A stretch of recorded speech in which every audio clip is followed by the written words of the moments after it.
Kyle Morrison decided to test human defenses with a small attack. If these primitives wanted to play war games, he would show them what real military power looked like. He selected his fastest ships for a quick strike against Earth's orbital platforms. Send Squadrons 3 and 7 to attack their defense stations, he ordered. Destroy 2 or 3 of them and show these humans what happens when they resist us. 6 Zephyrian ships broke away from the main fleet and accelerated toward Earth. Their crews were confident. These were veteran warships that had destroyed the defenses of dozens of worlds. A few human-built platforms would not last long against Zephyrian firepower. Commander Jake Sullivan watched the alien ships approach from his position in Earth's newest fighter. The FSF Phantom was unlike anything the Zephyrians had seen before. It used quantum technology to bend light around its hull, making it invisible to most sensors. Jake and his squadron had been waiting for this moment. Phantom Squadron, this is Control. 6 alien ships incoming. You are cleared to engage. Copy that, Control. Phantom Squadron moving to intercept. Jake activated his ship's stealth systems and accelerated toward the enemy formation. His fighter disappeared from every sensor screen, becoming a ghost in space. Behind him, 11 other Phantom fighters did the same. The Zephyrian pilots never saw them coming. Jake's squadron appeared inside the alien formation like magic. One moment, the Zephyrians were flying in perfect order. The next moment, human fighters materialized among them and opened fire. The alien ships had no time to react. Jake's weapons tore through the lead ship's hull before its pilot even knew humans were there. The ship exploded in a ball of fire and metal.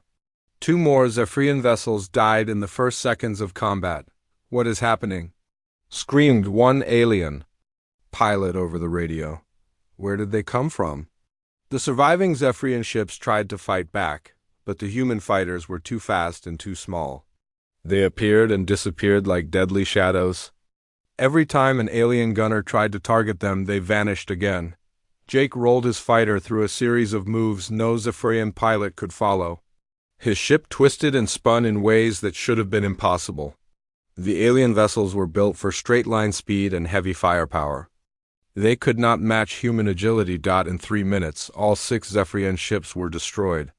Jake's squadron had not lost a single fighter. Kyle watched his attack squadron die on his sensors. He could barely believe what he was seeing. 6 experienced warships had been wiped out by a handful of tiny human craft. Ships that had conquered star systems were burning wreckage in minutes. How did they do that? He asked his tactical officer. Sir, our sensors show the human fighters appeared from nowhere. They must have some kind of stealth technology we have never seen before. Kyle felt cold fear growing in his stomach. The humans had weapons and technology his people did not understand. This was supposed to be a primitive species armed with simple tools. Instead, they were fighting like an advanced military power. Across the solar system, Captain Helen Carter prepared for the next test of human strength. Her ship, the UES Defiance, was one of Earth's newest heavy cruisers. It had been built using technology reverse-engineered from the wreckage of Zephyrian ships left behind 2 centuries ago. Helen had studied those old battles carefully.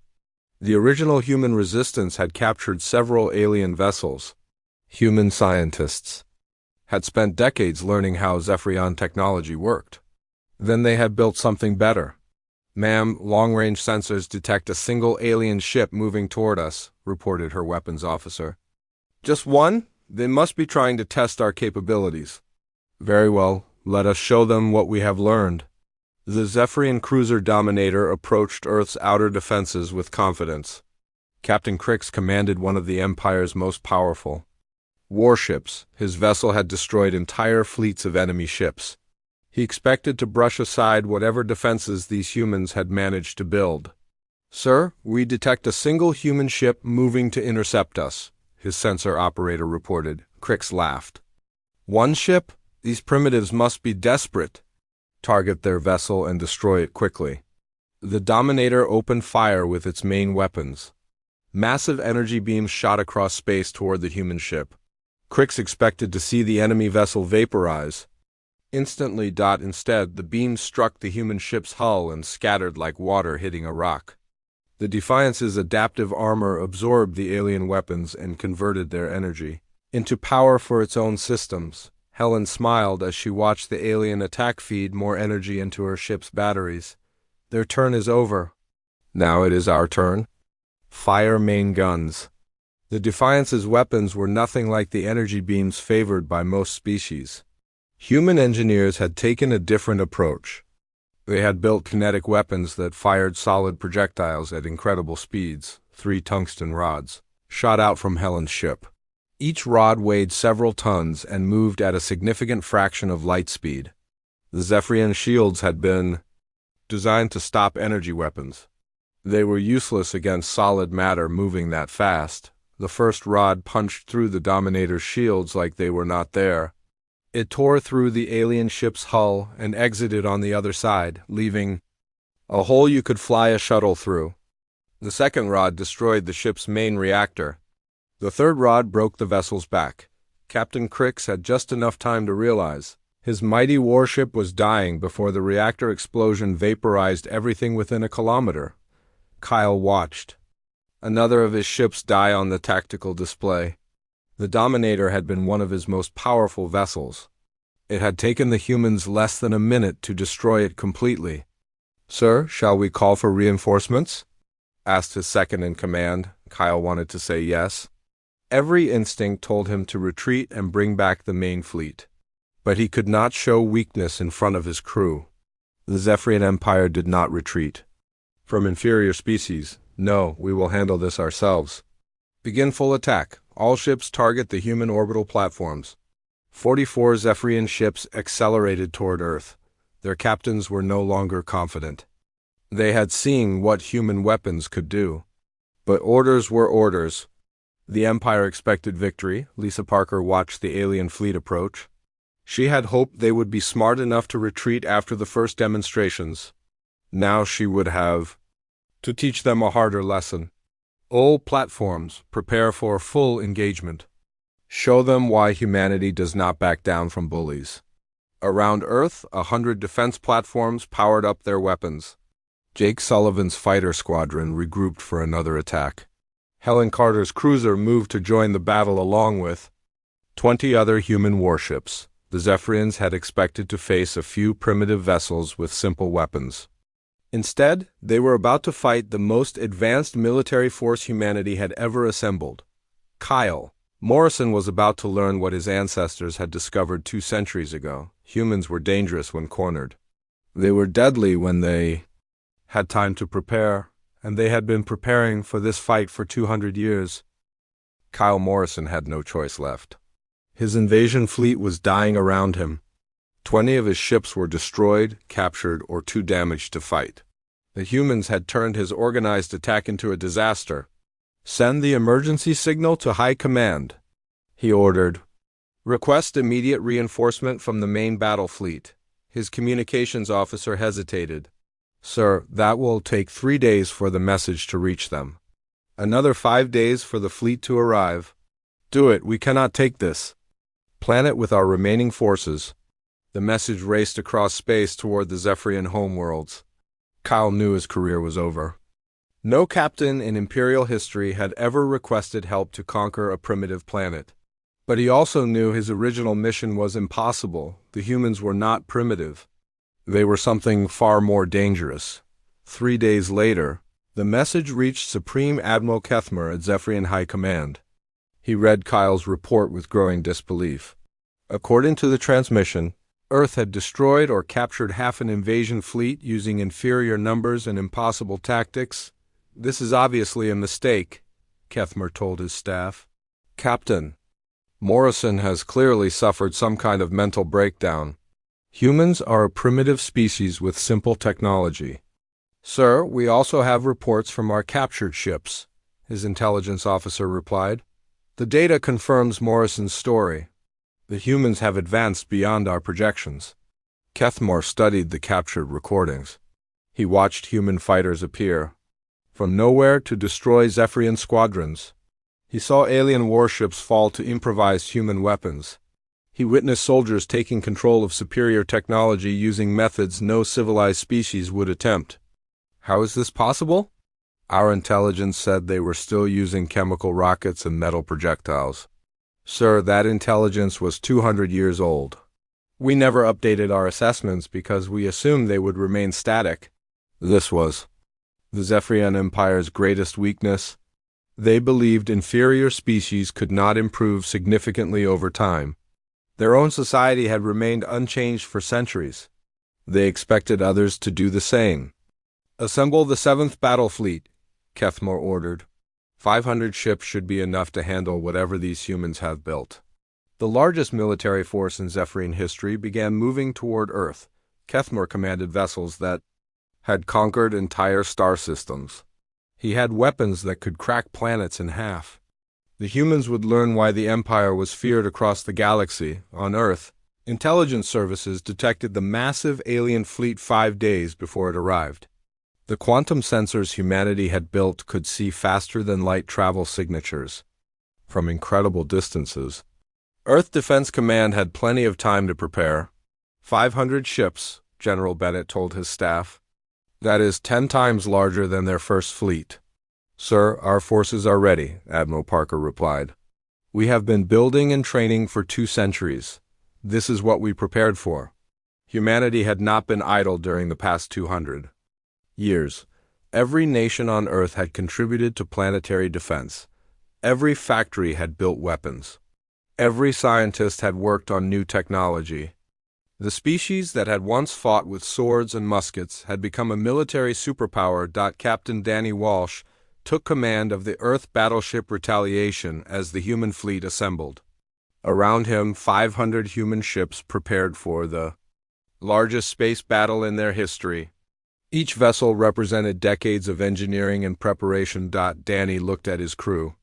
They were the children and grandchildren of people who had hidden in caves during the first Zephyrian invasion. Now they commanded weapons that could destroy entire fleets. Sir, all ships report ready for battle, his tactical officer announced. Copy that. Remember everyone, our ancestors fought these aliens with nothing but courage and primitive weapons. We have something better. Let us show them what 2 centuries of human progress looks like. The Zephyrian 7th Battle Fleet dropped out of faster-than-light travel at the edge of Earth's solar system. Supreme Admiral Kethmore expected to see a handful of crude human ships fleeing in terror. Instead, his sensors detected a fleet equal in size to his own. Sir, we count 500 human vessels, his sensor operator reported. That is impossible. Intelligence said they had maybe 50 ships total. Our intelligence was wrong, sir. The humans have been busy. Kethmore studied the human fleet formation. Their ships looked different from standard designs used by other species. They were built for speed and firepower rather than comfort. Every line suggested a vessel designed for war. Begin standard approach. Deploy the fleet in battle formation Alpha. We will show these primitives what real military power looks like. The Zephyrian fleet moved into a perfect geometric pattern. 500 ships arranged themselves in precise lines and columns. Their formation was a thing of beauty that demonstrated centuries of military tradition. The human fleet responded by doing something no civilized species would attempt. They scattered. Danny Walsh watched the alien formation approach and smiled. The Zephyrians were following their traditional tactics. Neat lines, coordinated movement, predictable behavior. Perfect targets for what humanity had planned. All ships execute plan chaos, he ordered. The human fleet exploded outward like a bomb going off. Ships accelerated in every direction at once. They formed no pattern that alien computers could understand. Some moved in straight lines, others flew in spirals. A few actually went backward. To Zephyrian eyes, it looked like complete madness. Their targeting computers tried to track 500 ships moving in 500 different directions. The task overwhelmed their systems. Sir, we cannot achieve target lock on the human ships, Kethmore's weapons officer reported. Their movement patterns make no sense. Fire anyway. Hit whatever you can. The Zephyrian fleet opened fire with enough energy to destroy a small moon. Brilliant beams of light filled space between the two fleets. Any normal enemy would have been vaporized instantly. The human ships danced between the energy beams like they were playing a game. They spun and twisted through patterns that should have been impossible. Pilots who had trained their entire lives for this moment used every trick human imagination could create. Commander Stephanie Brooks flew her fighter through a gap between two energy beams that was barely wider than her ship. She used her vessel's rotation to thread the needle at impossible angles. Behind her, 100 other human pilots performed similar miracles. "How are they doing that?" asked a Zephyrian gunner over the radio. "Their ships are too maneuverable." Another replied, "They move like living things instead of machines." The first wave of Zephyrian fire destroyed only 12 human ships. The aliens had expected to eliminate hundreds. Their perfect formation and coordinated tactics had achieved almost nothing against human chaos. Now it was humanity's turn. The scattered human fleet suddenly converged on the alien formation from every direction at once. Ships that had seemed to be fleeing in panic were actually positioning themselves for the perfect attack. What had looked like disorder was actually a complex plan. No alien computer could predict. Dottie Walsh led the charge against the center of the Zephyrian formation. His battleship's weapons had been designed specifically to fight these aliens. Humanity had spent decades studying captured Zephyrian technology to find its weaknesses. "Target their command ship," he ordered. "Let us cut off the head of this snake." The Retaliation's main gun fired a projectile that bent space around itself. The shot passed through Zephyrian shields like they were made of air. It struck Kethmor's flagship and tore through 50 decks before exiting on the other side. Supreme Admiral Kethmor felt his ship shake as human weapons punched holes in his hull. Alarms screamed. Emergency lights flashed. His mighty flagship was taking damage from weapons he did not understand. "How are their projectiles penetrating our shields?" he demanded. "Sir, they are using some kind of spatial distortion technology. Our shields cannot stop weapons that exist in folded space." Kethmor realized he was facing an enemy that had advanced beyond Zephyrian understanding. These humans had not just improved their primitive technology. They had developed entirely new sciences around him. The perfect Zephyrian formation collapsed into chaos as human ships attacked from every angle.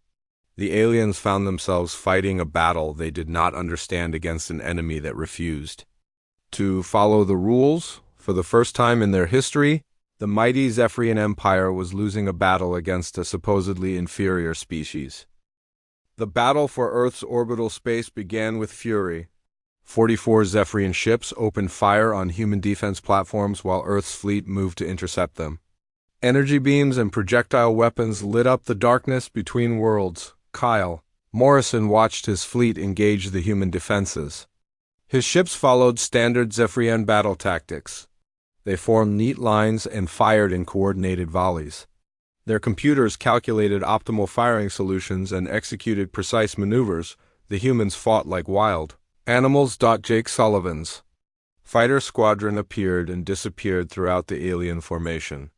They ignored military protocol and attacked wherever they saw weakness. When conventional tactics failed, they tried something completely new. When weapons ran low, they used their ships as battering rams.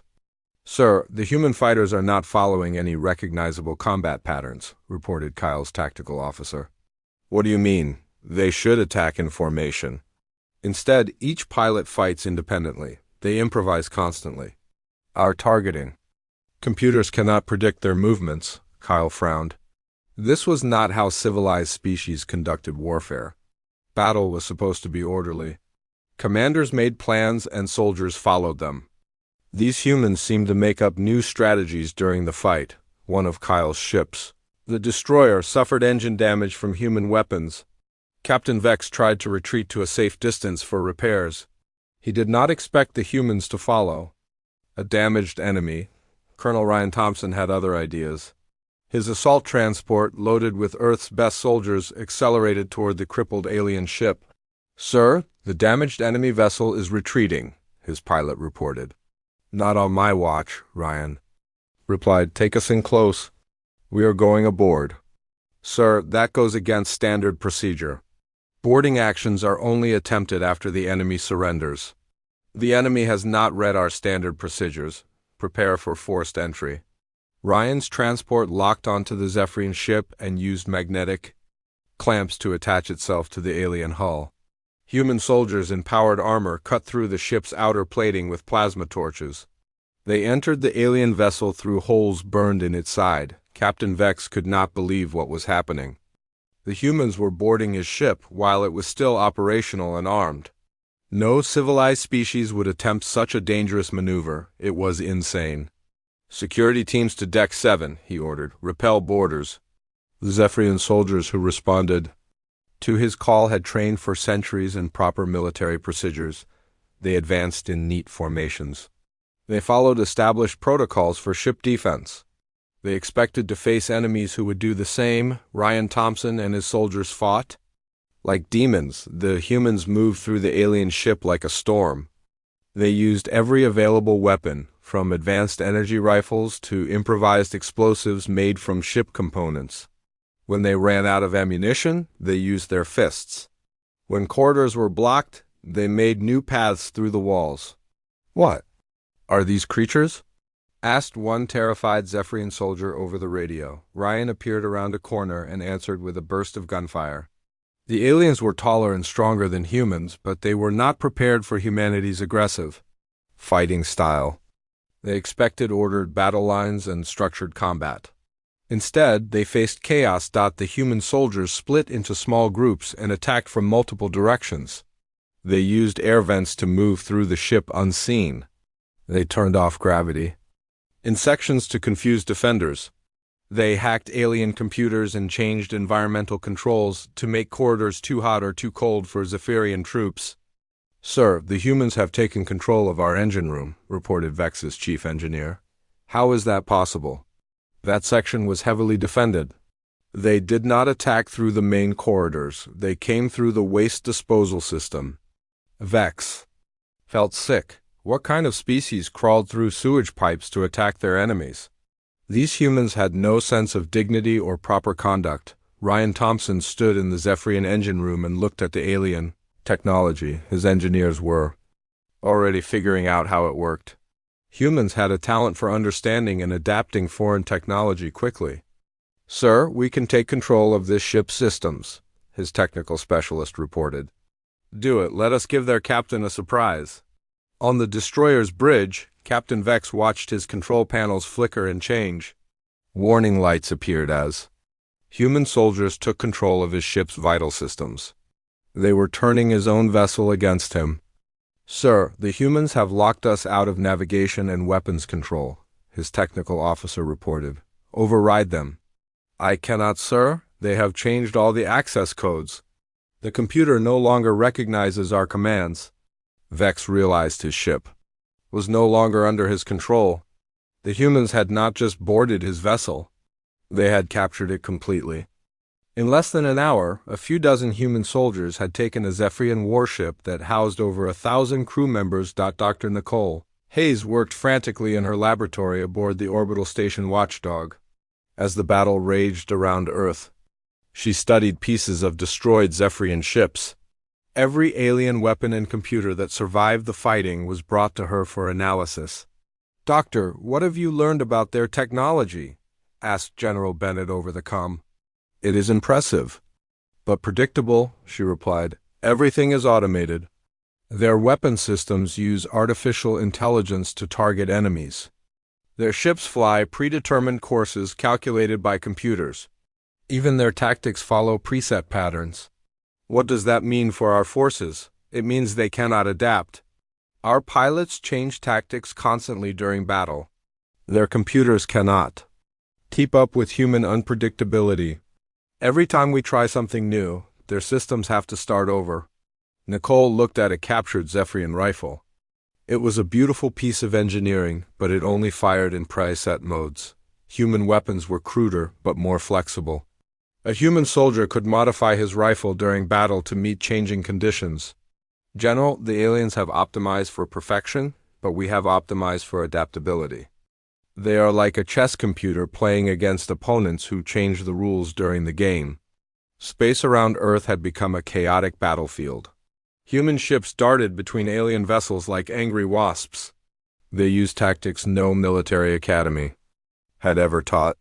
When standard weapons failed, they improvised new ones. Lieutenant Commander Alex Rivera commanded the cruiser Liberty when its main gun failed during combat. A Zephyrian energy beam had melted critical components. By military doctrine, he should retreat for repairs. Alex had a different idea.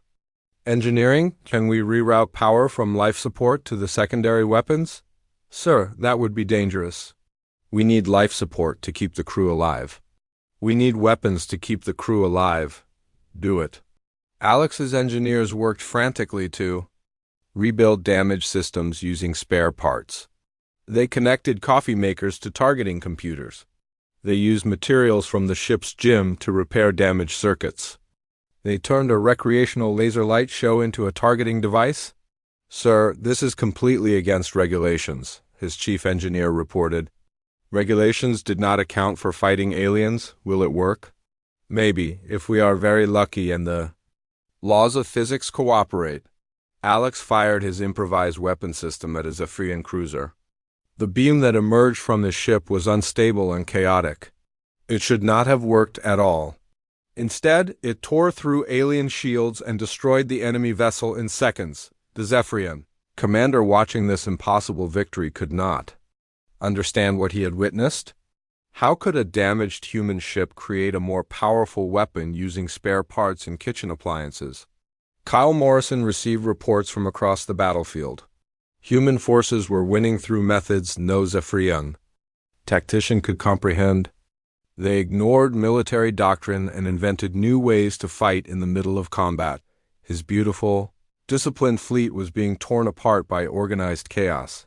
Sir, what are your orders?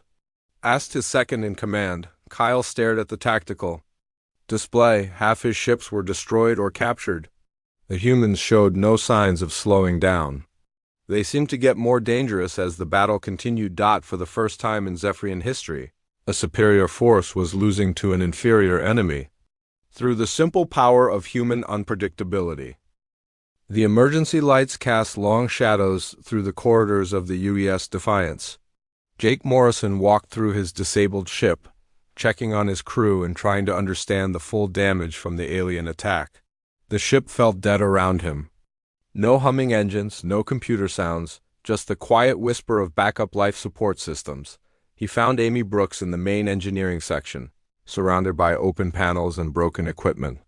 She had been working for 6 hours straight since the attack, and her face showed the strain. Danny Walsh and Kevin Price, her best mechanics, worked beside her with handheld tools and portable lights. What is our situation? Jake asked. Amy wiped sweat from her forehead. Bad, Captain. Very bad. That electromagnetic pulse weapon the aliens used was unlike anything I have ever seen. It did not just shut down our systems. It actually burned out the circuits at the molecular level. Danny looked up from a control panel he had torn apart. Captain, most of our equipment is just scrap metal now. The aliens did not want to destroy us. They wanted to make sure we could never fight back or run away. Jake felt his stomach tighten. Can you fix any of it? Some small systems, maybe, Amy said. But the main engines, weapons, shields, navigation, and communication systems are completely dead. We would need to rebuild everything from scratch, and we do not have the parts or the time. Kevin wiped his hands on a dirty cloth. Sir, there is one thing that survived the attack. The experimental quantum core in Section 7 was protected by its own shielding. The aliens did not know about it because we built it into the ship after the original design. Jake remembered the quantum core. It was a new type of power source that Earth Command had installed for testing. Most of the crew did not even know it existed. Is it still working? Yes and no, Amy said. The core itself is fine, but the attack destabilized its quantum field. It is producing 3 times more power than normal, but it is also very dangerous. One wrong move, and it could explode with enough force to destroy half this star system. Jake thought about their options. They were trapped in space with no way to fight or run. In less than 3 days, a larger alien fleet would arrive to take his crew as prisoners. The only power source they had left was an unstable quantum reactor. That could kill them all. "Captain," Lisa Hayes said as she entered the engineering section. She carried a portable scanner and looked excited despite their terrible situation. "I have been analyzing the electromagnetic pulse that hit us. I found something interesting." "What did you find?" Jake asked as Lisa connected her scanner to a working terminal. "The alien weapon created a unique quantum resonance field when it interacted with our systems. Most of our equipment was destroyed, but the quantum patterns left behind are still active. It is like an echo of the attack." Amy looked at the scanner readings. "I do not understand what that means." "It means," Lisa said with growing excitement, "that we might be able to use the alien weapon's own energy against them. The quantum resonance field they created could potentially amplify our own systems if we can figure out how to harness it." Danny frowned. "Amplify how much?" "I'm not sure," Lisa admitted. "But the energy levels are incredible. If we could channel this resonance through our quantum core, we might be able to power systems far beyond what the Defiance was originally designed for." Jake felt a spark of hope. "What would we need to do?" Amy studied the scanner data for several minutes. "We would have to completely rebuild the ship's power grid. Connect the quantum core to every system through new pathways that can handle the increased energy flow. We would also need to salvage technology from our storage bays to replace the destroyed equipment." "How long would that take?" Jake asked. "With my whole engineering team working around the clock?" "Maybe 60 hours if everything goes perfectly." "But Captain, this is incredibly dangerous. We would be working with forces we do not fully understand. The quantum resonance could interact with our core in ways that kill us all." Kevin looked up from his work. "Sir, what choice do we have? If we do nothing, the aliens take us as slaves. In 3 days. If we try this and fail, at least we die fighting." Jake walked to the nearest viewport and looked out at the alien ships. They hung in space around the Defiance like wolves watching wounded prey. Admiral Korath had been very clear about what would happen when the main fleet arrived. He turned back to his crew. "Amy, I need you to be honest with me. What are the chances this plan will work?" Amy was quiet for a long moment. "Sir, I have no idea. We would be attempting something that has never been tried before, using technology we barely understand in a situation that should be impossible. But the math looks right and the quantum theory supports it. And if it works?" "If it works," Lisa said, "we might have the most powerful ship in human history. The quantum resonance field could enhance our weapons, shields, engines, and every other system to levels that should not be possible." Jake made his decision. "Do it. Start immediately. Use every person on this ship if you need to. Strip parts from anywhere you can find them. We have 60 hours to turn our broken ship into something that can fight back." Amy nodded. "Yes, sir. But Captain, I need to warn you about something else. If we connect the quantum core to all our systems, the way Lisa suggests, the ship itself might change in ways we cannot predict. We could end up with something very different from what we started with." "Different how?" "I do not know," Amy admitted. "The quantum resonance field has properties that seem almost alive. When we combine it with our quantum core and spread it through the entire ship, we might create something entirely new." Jake looked around at his crew. They were scared but determined. They had faced impossible odds before and found ways to survive. Whatever happens, it has to be better than surrendering to the aliens. "Get to work." Amy, Danny, and Kevin immediately began planning the massive reconstruction project. Lisa went to gather more data on the quantum resonance field. Jake activated the ship's emergency communication system to address his crew. "Attention all hands. This is the captain speaking.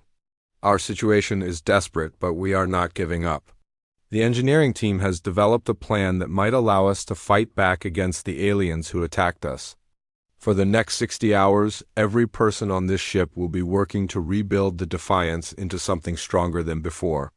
He paused, thinking about how to explain the risks without causing panic. This plan is dangerous. We are working with experimental technology that could kill us all if something goes wrong. But if we do nothing, we will be slaves or prisoners for the rest of our lives. I would rather die fighting for freedom than live in chains. The communication system crackled as Jake continued. We are going to show these aliens that humans do not give up easily. When they attacked our ship, they thought they were disabling helpless prey.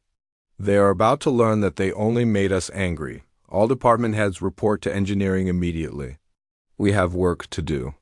Jake turned off the communication system and looked out at the alien ships again. Admiral Korath thought the battle was over, that the humans were beaten and helpless. In 60 hours, Jake planned to prove him very wrong. Captain Jake Morrison stood on the bridge of the UES Defiance, watching the stars through the main viewing screen. The ship had been traveling through space for 3 weeks now, mapping new star systems for Earth Command. It was quiet work, but Jake liked it that way. His crew of 200 people worked well together, and they had not seen any trouble in months. The Defiance was not a warship. It was built for exploration and research.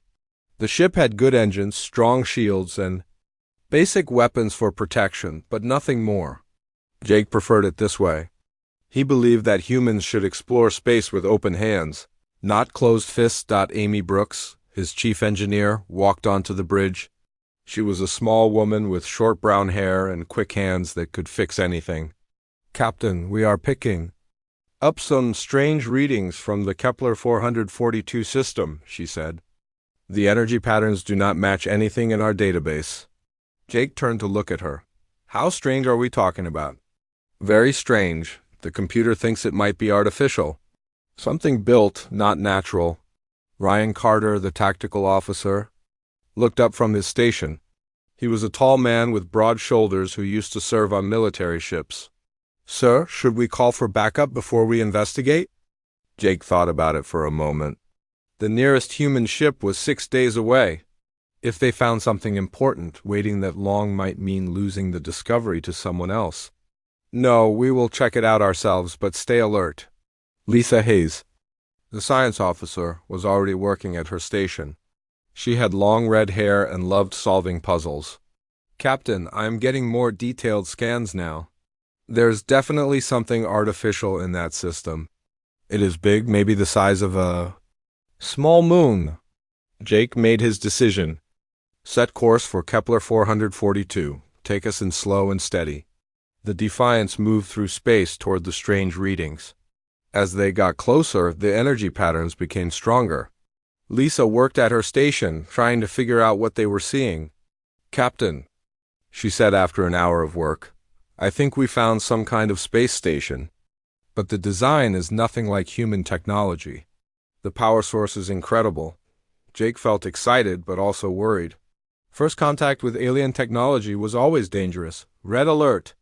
All hands to battle stations. This is not a drill.